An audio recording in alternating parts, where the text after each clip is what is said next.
大家好，欢迎来到农村美食课堂。本期视频主要讲解肉糕的商业技术配方。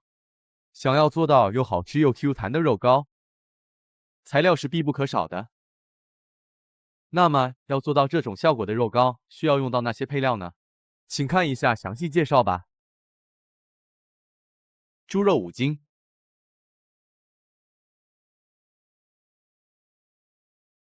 红薯粉500克，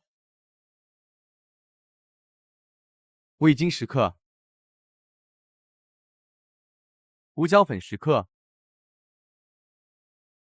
细盐50克，白糖20克，其他冰块1000克，其他口味的按照自己喜好适当添加即可。